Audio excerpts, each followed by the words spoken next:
In May of 2024, Elvis Presley's home was scheduled to be sold at auction on the courthouse steps in Memphis. Not by his family, not by a bank, by a woman in her 50s with a history of passing bad checks who had never set foot on the property and who had filed paperwork claiming Elvis's daughter had pledged Graceland as collateral on a $3.8 million loan. There was no loan. There was no lender. The company that supposedly held the note did not exist. But the paperwork existed. And the foreclosure notice ran in a Memphis newspaper the way foreclosure notices do, and a date was set, and the sale was scheduled for 11 in the morning outside the Shelby County Courthouse. It was stopped one day before by a judge after Elvis's granddaughter went to court and argued that her mother's signature had been forged.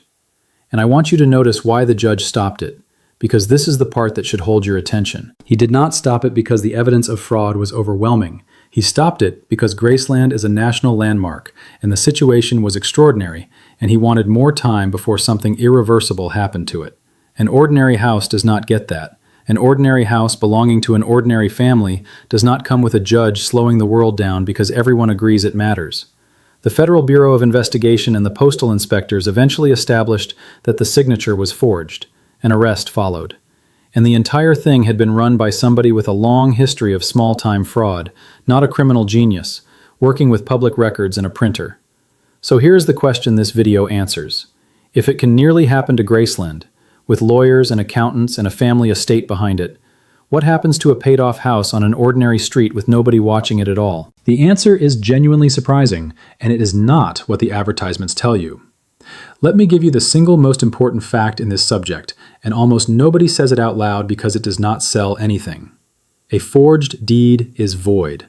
That is the actual legal term, void. Not weak, not challengeable, not risky. Void, meaning it never transferred anything at any point. A person who signs your name to a deed does not become the owner of your house for 1 second. Your ownership never moved, because a forgery cannot move it. So no, a stranger cannot sign a piece of paper and legally own the house you raised your children in. That is not how property law works in this country, and it never has been. Now here is the part that makes this a real problem anyway, and this is the whole video. Void is a conclusion.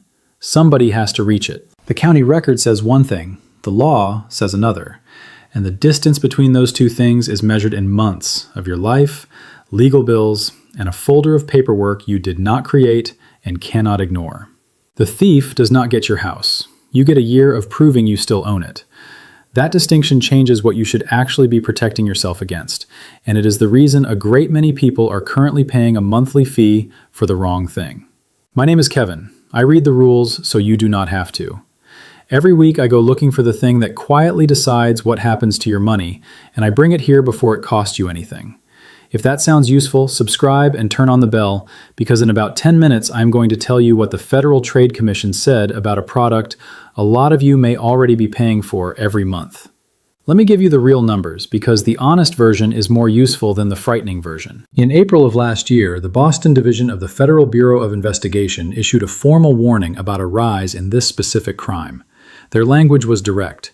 Criminals search public records for properties with no mortgage on them, forge a transfer of ownership, and then sell the property, borrow against it, or rent it out, forcing the actual owner into court to get it back.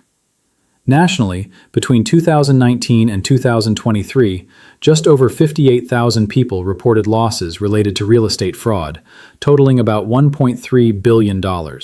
And the Bureau said plainly that the real figure is almost certainly higher, because a great many victims do not know where to report it, are embarrassed, or have not yet realized anything happened. Those numbers are real, and they are growing.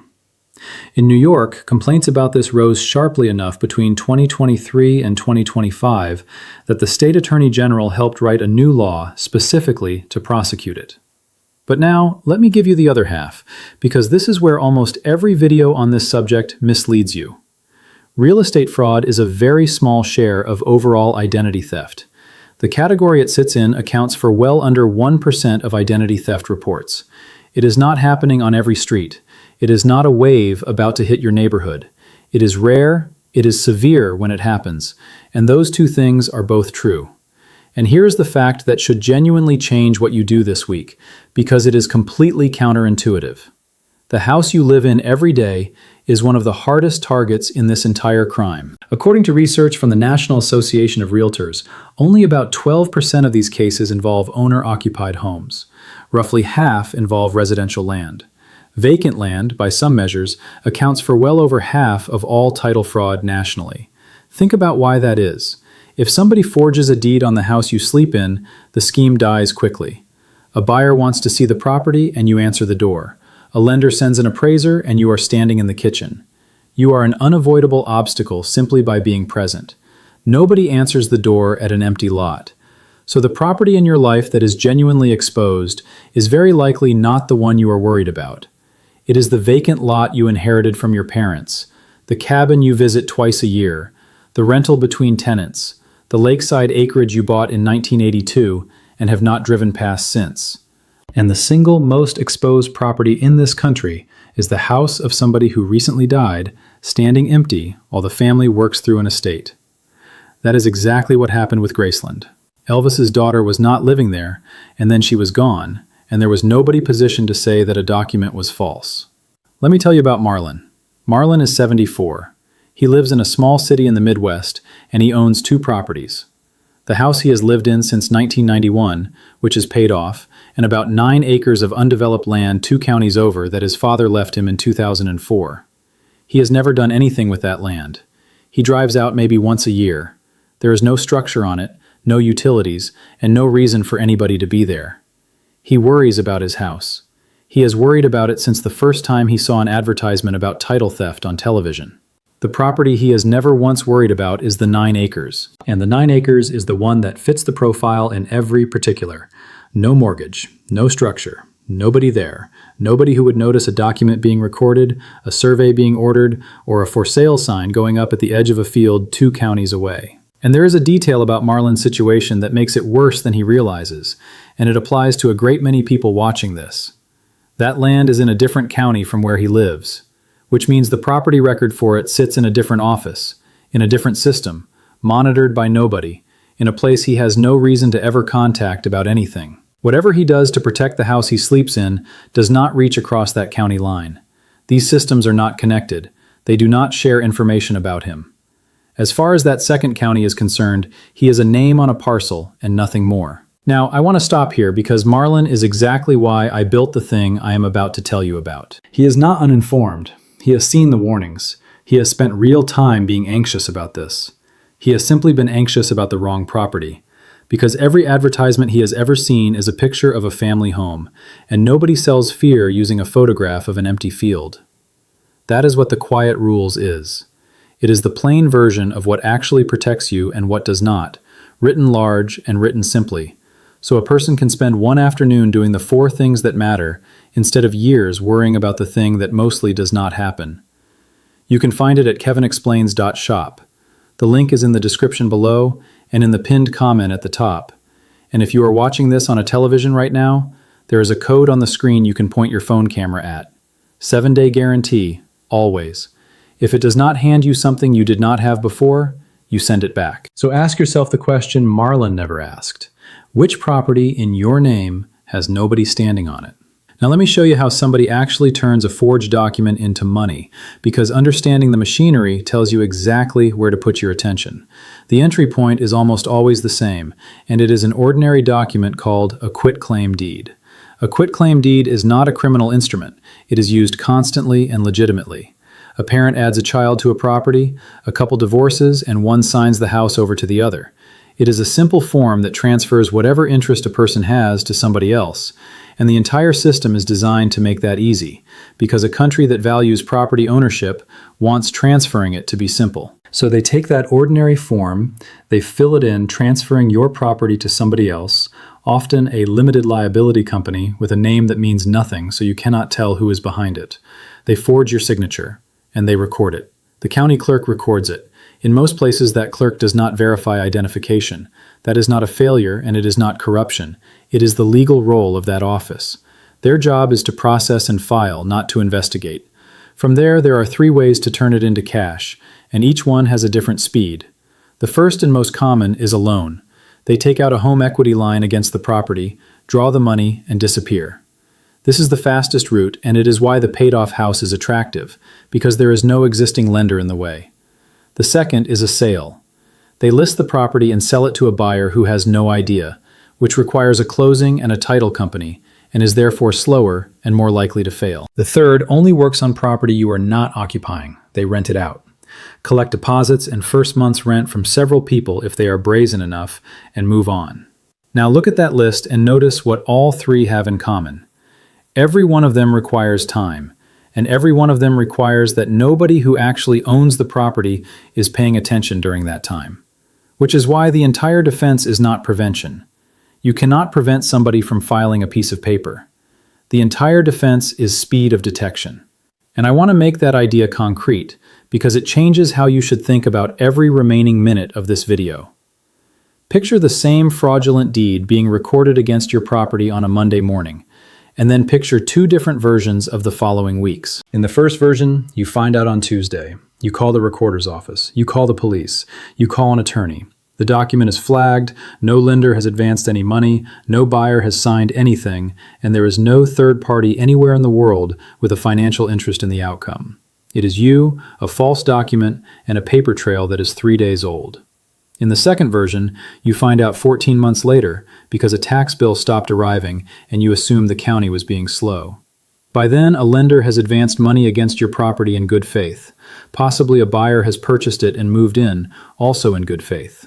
Now, there are innocent people on the other side of this with their own attorneys and their own legitimate claims, and a court has to work out what happens to all of them. Same crime, same forged document, same laws.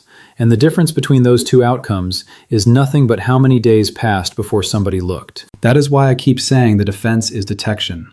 Not because prevention would be nicer, because prevention is not available to you, and detection genuinely is, and it is free.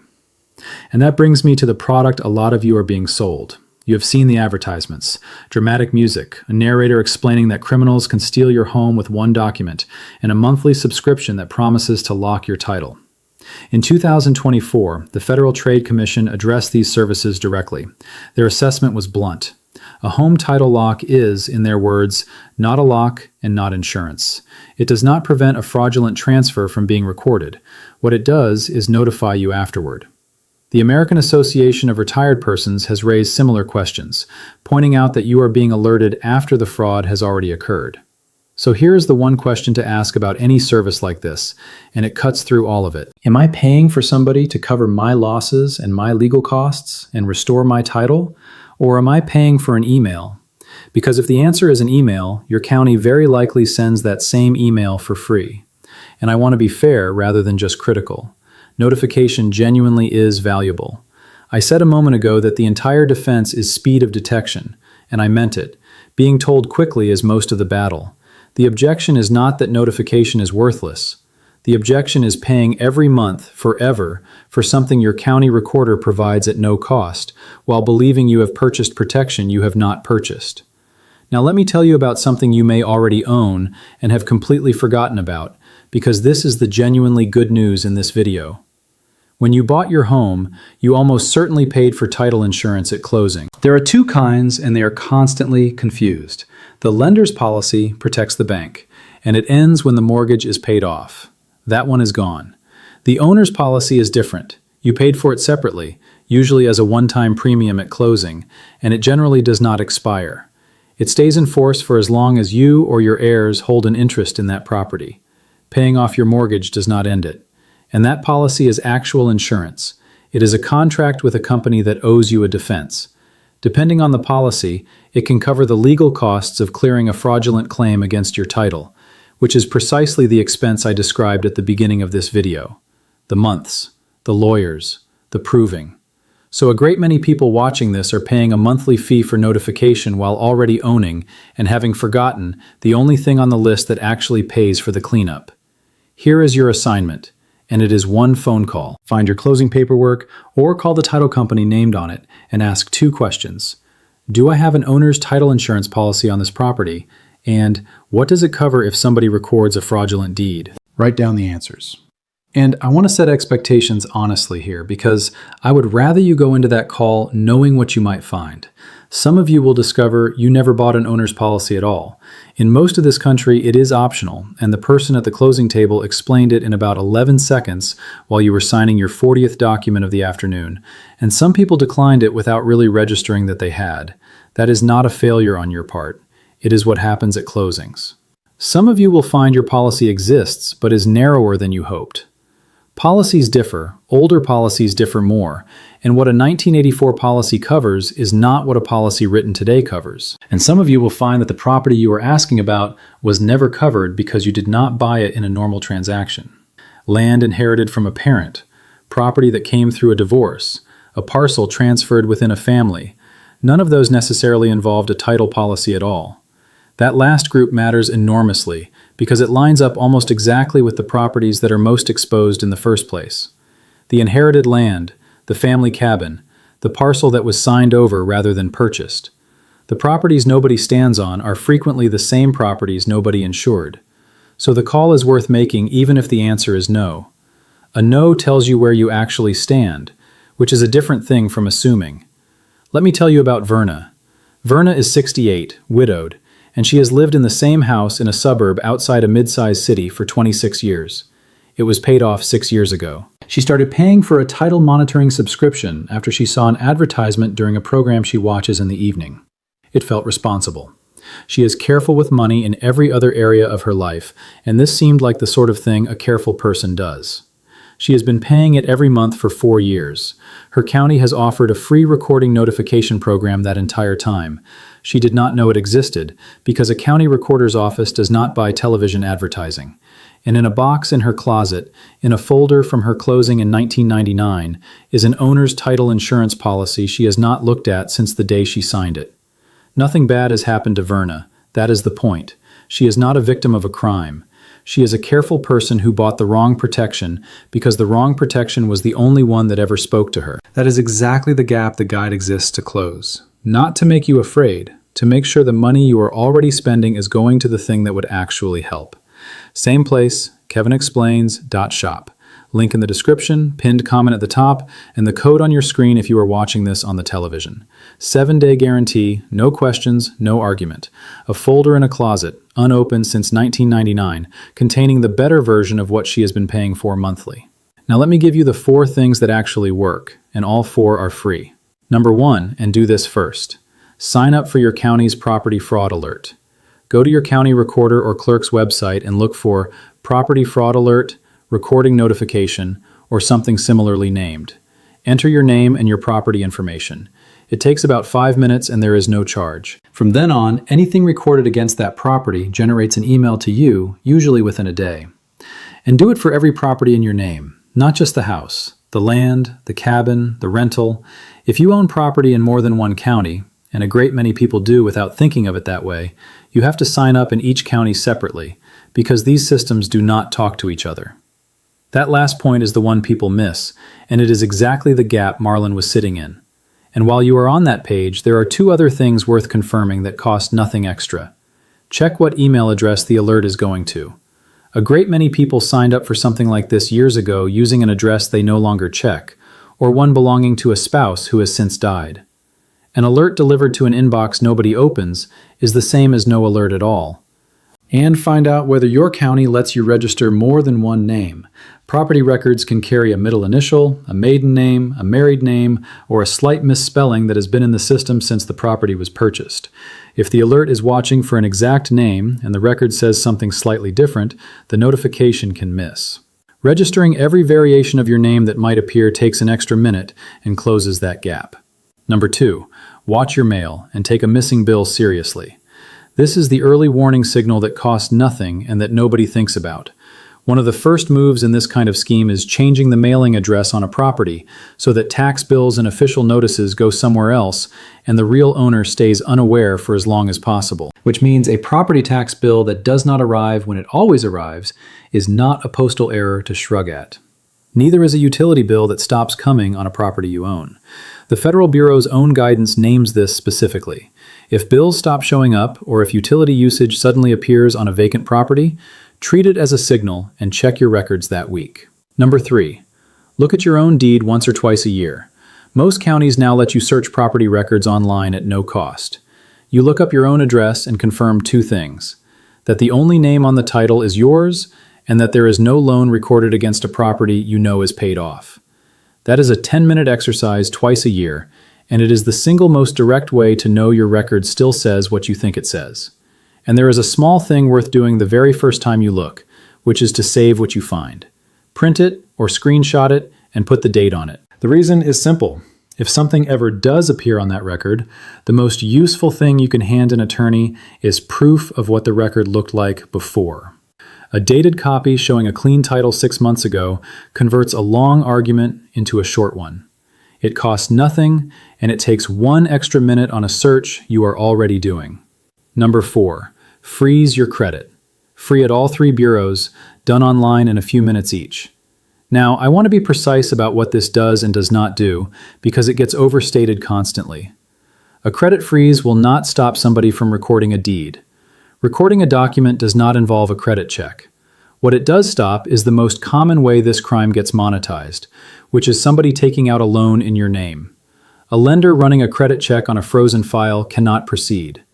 So the deed might get recorded, and the loan does not happen, and the scheme stalls at the point where it would otherwise cost you the most. Those 4 things together take 1 afternoon and cost nothing.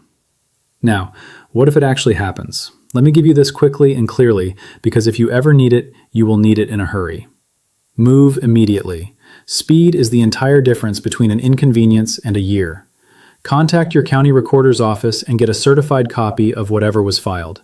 Report it to local law enforcement and file a complaint with the Federal Bureau's Internet Crime Complaint Center, which is the official channel for this. And speak with a real estate attorney that same week, not next month. The attorney will advise on the right legal path, which in many states is an action to clear title. And in some places, the process has gotten meaningfully easier. Florida changed its law so property owners can file to clear a fraudulent deed themselves without hiring an attorney, requires government identification from anybody recording a deed, and requires counties to notify owners of recordings. That is one state showing what the fix looks like, and other states are moving.